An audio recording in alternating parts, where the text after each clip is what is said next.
ముందుగా మన తొలి వెలుగు ప్రేక్షకులందరికీ నమస్తే. దాదాపుగా ఈ వీడియోని తెలంగాణలో ఉన్న ప్రతి ఒక్క ఇంట్లో వినే ఉపాయం చేయాలి. మీరేదో కామెంట్లు పెట్టాలి, లేకపోతే లైకులు కొట్టాలి, షేర్ చేయాలని కాదు.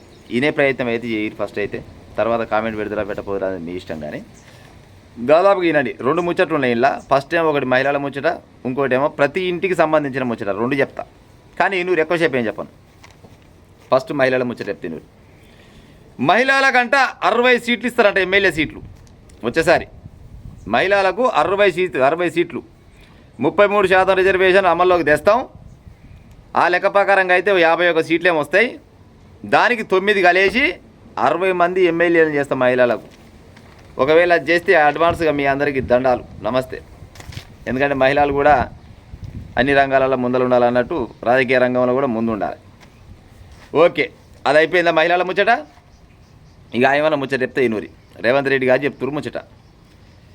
వచ్చే ఎన్నికల్లో కాంగ్రెస్ పార్టీ తరఫున ఏది మహిళలకు 60 సీట్లు ఇస్తాం, అది అయిపోయిందా. మహిళా సంఘాలకు 21,000 కోట్ల రుణాలు ఇచ్చాం, ఇప్పటివరకు ఇచ్చిరంట. ఈ ఏడాది 18 కోట్ల మొక్కలు నాటే లక్ష్యం చేయాలంట. మనం 18 కోట్ల మొక్కలు నాటాలి. ఆయన ముచ్చట ఇనూరి. ప్రతి ఇంట్లో తల్లి 2 మొక్కలు నాటాలి.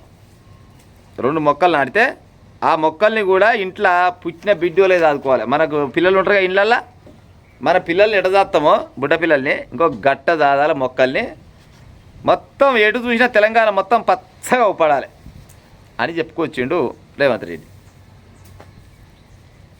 మొక్కల విషయంలో కూడా కోటాను కోట్ల రూపాయల ఫ్రాడ్ జరుగుతుంది. అవునా కాదా ప్రజలారా చెప్పుకోరు.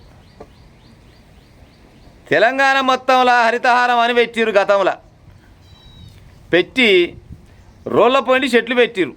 ఒక్క చెట్టుకు వచ్చేసి దగ్గర పెట్టిన కాడ నుంచి ఆ చెట్టుకు కొట్టేసిన దాకా, అంటే కొట్టేసి చాలా వరకు కాబట్టి చెప్తున్నా, ఒక 1000 రూపాయల ఖర్చు రావచ్చు. చెట్టుకు ఒక 1000 రూపాయలు అయినా కానీ ఎన్ని వేల చెట్లు పెట్టవచ్చు, ఎన్ని వేలు పోవచ్చు. చెట్లు పెడతాప్పుడు ముందుగా అలా తెలియదా ఏడ పెట్టాలి చెట్టు. ఈ చెట్టు పెడితే ఎంతమందికి ఉపయోగం, ఎవరికి ఉపయోగం, ఓ జీవరాశికి ఉపయోగమా లేకపోతే మనుషులకు ఉపయోగమా అనేది ముందుగల్లా జర్నన్న ఆలోచించి పెట్టాలి. రోళ్ళ పొంటి చెట్లు పెట్టిరు. రోళ్ళ పొంటి చెట్లు పెట్టినాక మళ్ళీ రోడ్డు వెడల్పు చేస్తున్నామని మళ్ళీ ఏం చేశారంటే 1 కోటి రూపాయలతోటి సాధిన చెట్లని మళ్ళీ కొట్టేసారు. 1 కోటి రూపాయలు బాయన అయ్యేది కోనప్రాసో బీనప్రాసో ఏదో గదర్ చెట్లు అది పక్క దేశంకి వెళ్ళి పట్టుకొచ్చారు. మన దేశంలో లేదు ఆ పుట్టుబడి. ఆ చెట్లను తీసుకొచ్చి పెట్టారు. పెట్టినప్పుడు ఆ చెట్టు మీద కనీసం పిట్ట కూడా అవ్వాలదంట. గసవంటి చెట్లను పెట్టారు. ఇంకా ముఖ్యమైన విషయం ఏంటంటే రేవంత్ రెడ్డి చెప్పే ముచ్చట, ఇంటికి 2 చెట్లు పెట్టాలి, బుడ్డపిల్లని చదివినట్టు చదవాలి. అయ్యా ఇంటికి 2 చెట్లు పెట్టాలి. ఇప్పటికే ఊర్లల్లో కోతులు నాశనం అయిపోను. ఇంట్లో ఏదన్నా గట్టినే వస్తువులు పప్పులో ఉప్పులో గట్టెంకల్లా ఎండబెట్టుకుందామని ఏదన్నా గట్టినే బయట ఏది పెట్టినా కానీ 2 నిమిషాలు పెడితే 3వ నిమిషాలు మాయం. అది ఏది కానీ ఇంట్లోకి పోయి దేవుని నెరలకు పోయి కూడా బియ్యం బస్తాలలో బియ్యం చేస్తున్నాయి. ఇంకా అందుకని ఏమైనా ఉన్నావు కానీ అవి మొత్తం ఖరాబ్ చేస్తున్నాయి. మీరు చెట్లు పెడితే ఆ కోతులకు ఉపయోగపడే చెట్లు ఏమైనా గుట్టల పోయించి పెడితే ఓ జామ చెట్లు, లేకపోతే ఏది రేగి చెట్లు, లేకపోతే మళ్ళీ పోతే ఇంకేంటి ఏమంటారు దానిమ్మ చెట్లు, అల్లనేడు చెట్లు గసుంటి పెడితే ఆ కోతులు తిని ఆ గుట్టల పోయింటి ఉంటాయి, అడవిలో పోయింటి ఉంటాయి. ఏమైనా పెడితే కాని చెట్లు పెట్టాలి, సిరికే చెట్లు పెట్టాలి, పనికిరాని చెట్లు పెట్టాలి. మరి ఆ చెట్లోడు మీకేమన్నా కాంటాక్ట్ ఉన్నదా పాడైపోను? ఆ చెట్లు పెడితే ఆ చెట్ల వల్ల జనాలకు ఎంతవరకు ఉపయోగం ఉందో మాకైతే తెలియదు. కానీ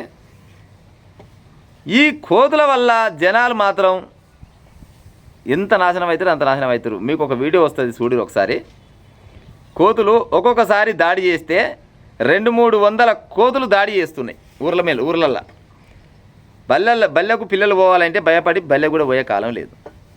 ఇంటికి 2 చెట్టు పెట్టాలంటే చెట్టు జరంత పెరగానే ఈ చెట్టు మీకు ఎగురుతుంది, అది ఇంట్లో దుంకుతుంది.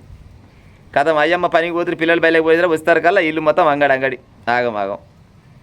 మరి ఏం చేస్తున్నట్టు? మరి ఇంటికి 2 చెట్లు పెడతాం సార్, ఇంటికి 2 కాదు 4 చెట్లు పెంచుకుంటాం, బుడబుడై నష్టం లేదు. కానీ మరి కోతుల బెడద మరి ఎప్పుడు పోతుంది? ఎన్ని రకాల ఆ కోతి అంట సంవత్సరానికి 2-3 ఈతలు ఇంతదంట.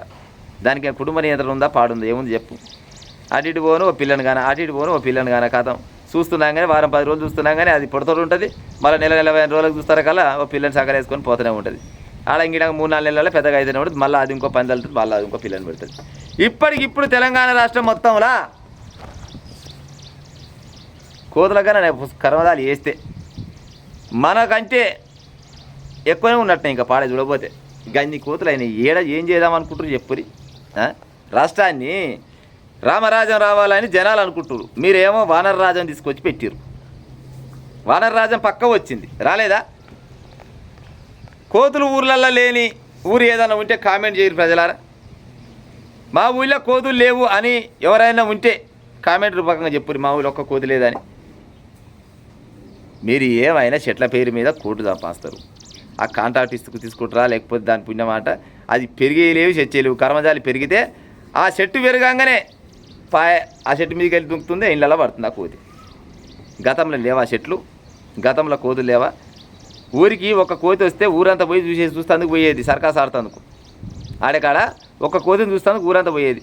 ఇవాళ ఒక్కింటికి 100 కోతులు వస్తున్నాయి. 100 కోతులు వస్తున్నాయి. బుడ్డపిల్లలు అయితే అసలు బయటికి వెళ్ళడానికి గిది పడుతుంది ఒక్కొక్కరికి. ఏం చేస్తున్నాడు ప్రభుత్వాలు? ₹1,00,00,000 ఖర్చు పెడుతున్నారు దానికని దీనికని. మరి ఈ కోతుల నివారణించే దాంట్లో పెట్టి ఇవన్నిటి కొనబోయి మిమ్మల్ని వాటిని కొనబోయి ఏమన్నా ఆగం చేయరని చెప్తలేను కదా. అడవిల పాలు చేయరి. ఆ అడవిలలో వాటికి కావాల్సిన ఆహారం అందించి చెట్లను పెంచురి. ఆ చెట్టు పెంచితే ఏమన్నా నిజంగా కోతులని పోయి అడవులలో ఉంటాయి. అంతేగాని ఇంటికి 2 మొక్కలు నాటూరి. ఆ 2 మొక్కలు మేము బుడ్డపిల్లలు చూసుకుంటాం సార్, బరాబర్గా చూసుకుంటాం. కానీ ఆ చెట్టు పెరిగేలోపే ఈ కోతి ఒక చెట్టు 4 చెట్టు చేస్తుంది. ఏమంటారు ఇరగొట్టేస్తుంది. దాదాపుగా కోతుల వలన జనాలకు చాలా లుక్సాన్ ఉన్నది. కోతులు లేని ఊరోళ్ళ వలన ఉంటే కామెంట్ చేయరు. నేను చెప్పిన ముచ్చట తప్పుంటే కూడా కామెంట్ చేయరు. ఉంటే ప్రజలారిగా